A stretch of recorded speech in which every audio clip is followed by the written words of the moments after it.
The following video is an extract from the Udemy course, Learn to Construct Financial Statements from the Ground Up. If you would like to purchase the full course, you can do so by using the link below. This tutorial also incorporates one of the interactive Excel workbooks created as part of the Udemy course. If you'd like to purchase these interactive workbooks separately and follow along with this tutorial, you can do so by purchasing the workbooks through the link below. Hello and welcome to this lesson, where in this session now we are going to be going through your first interactive Excel workbook. So because it is the first workbook, I want to spend a few moments to take you through that. So this workbook will be located in your resources folder for this session. So workbook 1, accounting for capital injections. So before I go into the workbook, what I do want to do is show you the structure of this workbook, just to make you aware of that. So once you open it, this is the first tab that you will see. So this is tab 0, the summary tab. So this is the tab that you are in. So then in terms of the structure of this workbook, we've got tab 1, 2, 3A, 3B, and then tab 4. So just in terms of the structure of these workbooks, what I will do is I am going to introduce the transaction to you. You will then pause this video or the video for that relevant session. You'll then attempt the tasks given to you, which I will show you the structure of those now, and then I will work through the solution. So in terms of these tabs, these are located along the bottom here. So tab 0, 1, 2, 3, and 4, etc. So you can either click on this button to go to that relevant tab, or you can click along the bottom. So just in terms of the transaction background, this is tab 4. So that is just if you're working on a question and you want to go back to see what the relevant transaction that you are aiming or attempting to account for, it will be in this tab 4. So that is what tab 4 is. In terms of the tasks, effectively for each transaction, you will have to post the journal entries, which will be in tab 1.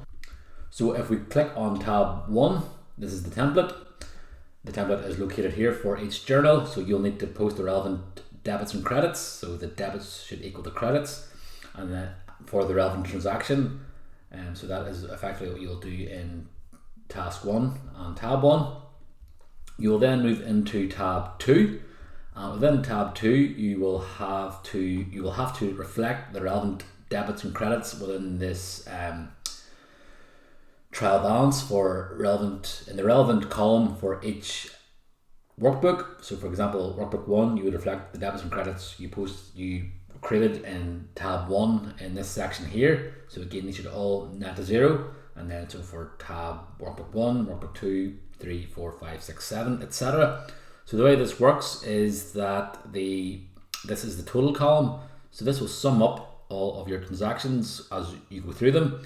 So after you've posted the journal within the trial balance for each workbook, this will update automatically, and then this will then subsequently update the 3A and 3B. So just to work through this, so you have now that is what you would be expected to do in tab 2.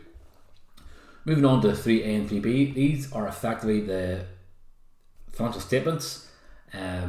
These are automatically linked, so you won't actually have to do anything with these tabs, except once you have completed tab 2, updated the trial balance, you should review your financial statements to ensure that you're happy with how your journals are reflected in the financial statements. And then once you're happy and you've had an attempt at the question, you will then play the video, and I will then go through the solution, and you'll check to see that your attempt is right effectively. So 3A is effectively the financial statements in credit and debit form, and we spoke about the reasons why when we were creating the financial statements, we don't create the financial statements in credit and debit form, mainly because the credits in the income statement for revenue would show as a minus figure, because credits are represented by minuses, and that would look odd, I suppose. So that is why when we're creating the financial statements, we show turnover or revenue as positive, and then expenses as negatives, and then for the final check, and that then is equity is also shown as a positive figure. So as we get through the examples, we will show that, so that'll become more clear. But so as a recap, 3A is the credit and debit form in the financial statements, whereas 3B is effectively how the financial statements would be prepared. So that is 3A and 3B. So now we've now gone through those, so I'm just going to make those white again. And in terms of the first workbook transaction, I am now going to go through, introduce you to this. So in terms of transaction 1, a new entity. So this is somewhat similar to a transaction you've seen before. So hopefully when you attempt the double entry, the journal, and update the trial balance for this is something you might have seen before. So it's maybe just a straightforward one as a bit of a recap, so to get us familiar with the interactive Excel workbooks. So a new entity, XYZ Limited, is incorporated, and there's £20,000 has been injected by the company's owner, who is an individual. You should just so effectively the £20,000 should be recognised in the bank in XYZ's accounts, just to be aware of that. So that could be interpreted to be cash, but in this instance you're told to recognise the £20,000 in bank as opposed to cash. So in terms of your tasks, first go into the resources for this session and download Interactive Workbook 1, and then complete the following. So task 1, so in that tab 1 I referred to, construct the journal based on this transaction, and then once you've done that, in tab 2 reflect the journal and the trial balance, and then once you've done that, review your answer in tab 3 and 4. Suppose just once you've posted the journal, reflected the journal and the trial balance, ensure you're happy with how the journal looks in the financial statements. Once you've done that,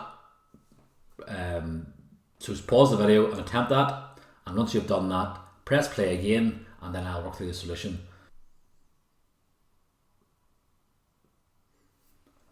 Okay, hopefully that has given you time now to attempt the question. I am now going to work through the solution with you. So as a recap, the transaction is here. So I spoke through the transaction. The entity has been incorporated. The owner has injected £20,000 into the business. So in terms of the first step, the journal entry, for the debits and credits, so there is cash at bank here, which we are told to recognise the asset in. So if we go over to our impact summary, if we want to recognise or increase an asset from a business's perspective, we have to debit that account. So in this case, we would debit cash at bank 20,000, and then we are told, secondly, when an owner is interacting with a business, that is reflected through equity from the business's perspective. So to increase equity is a credit. So we would credit capital, in this case 20,000, and we can see that the total of our debits has equaled the total of our credits. So that's task 1 done. Hopefully you were getting that. Moving on to our trial balance then. We then need to reflect the debits and credits in our trial balance. So to do that, we find our bank general ledger account. To debit that, debits are represented by positives. So that's a positive 20,000, and credits are equal to negatives. So credits are negative, so we need to credit capital. So minus 20,000, sorry, I should say. And then we're happy then that sums to 0, so that's a good start. And our trial balance here, you can see, is summed to 0, which should always be the case. So that has updated automatically, as we've seen. So now we want to review how this has been reflected in our financial statements. So in this case, we've got the financial statements in credit and debit form. So the income statement has not been impacted by this transaction, which is correct. And then in terms of our balance sheet, you can see that cash has increased by £20,000 and capital has increased by 20,000. This is minus because this is in debit and credit form.